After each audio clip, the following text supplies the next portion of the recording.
Hey friends, today is April 24. First up, we have an economic advice from Ms. Harden.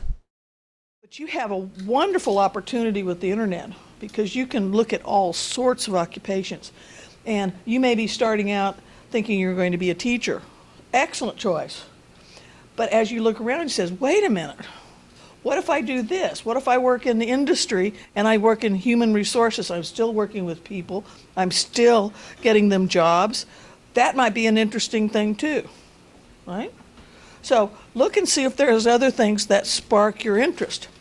Now, the other thing I can say is many adults will tell you that they had several choices. They started out with something they thought they wanted to do and totally changed. I did that. And I started out as a teacher, did two other things, and I came back as a teacher. But I have 25, 27 years in between, right, of doing something else. So it's always worthwhile to research. Now, on this lifestyle calculator, right, this is where you're going to get the income. Now I'm going to choose Houston. Okay. Now, this first part is about where am I going to live. Okay. So maybe I want a 2-bedroom, but let's be reasonable. I want a 1-bedroom. Okay. I'd like to live by myself. Okay. Next is utilities. Now remember, these figures are current for 2023, right? What do I need as far as technology goes? I'm going to have a mobile phone. I know that, right? I'd like the internet at home. That'd be great. Water and gas I have to pay for. Certainly electricity I have to pay for. Now I might be able to get these totals down, but right now we can look at those. Now cable, I can do without the cable. Am I going to eat out at home all the time? I still like my pizza, right, and hamburgers. So I'm going to do eat at home and grab some fast food every now and then. Now, your next thing is, what kind of transportation? We live in Houston. You could do bike or walking, but distances are kind of large here.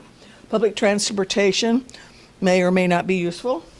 A used auto is always a good thing. I don't know how to fix anything, and the maintenance is a little higher on used cars. So I'm going to take basic automobile. That includes gasoline, windshield wipers, and such. Well, I could spend my money on shopping until I drop.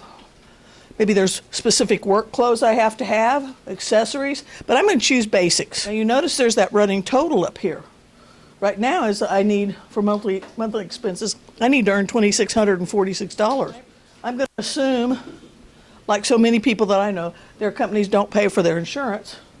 So we would do basic health care, okay? Personal care. Well, I don't know. Mani-pedis were kind of nice and all that, but you know what? This is a beginning. Let's cut back on that. Let's do our basics. Okay. Entertainment. Do I want to stay at home all the time? I'd kind of like to catch a movie once a month, right? So I'm going to do fun bundle.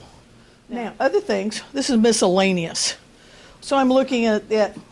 I have a lot of furniture and appliances. I inherited it from my mom and dad and from everybody else I know. I don't need that. Well, I'm not really an electronics girl, so that's not one.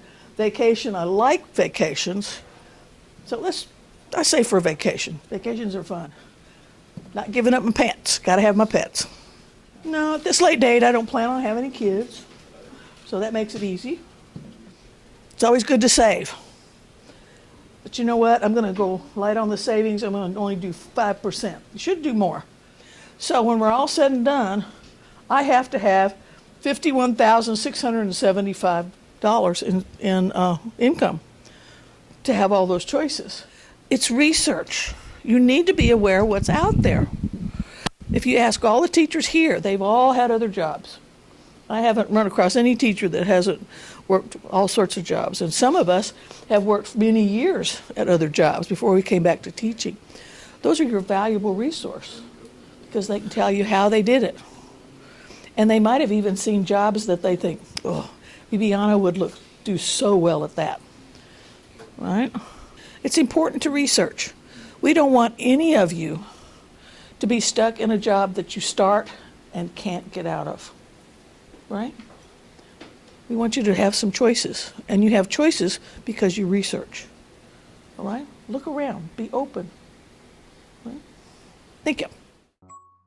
Next up, we have some facts about soccer legends. Precocious talent Maradona was given the nickname El Pibe de Oro, which meant the Golden Boy. Pele, because of his pronunciation of his favorite player, Loco Vasco de Gama goalkeeper Pele. Gabriel Batistuta. Batistuta was nicknamed El Batigo, as well as El Angel Gabriel, which was Spanish for Angel Gabriel. Johan Cruyff, also known as the Flying Dutchman, after scoring this iconic aerial goal in a classic match between FC Barcelona and Atletico de Madrid in 1973. Superman Buffon. He stopped a penalty by inter-striker and Ballon d'Oro holder Ronaldo. Thank you for watching Trojan TV.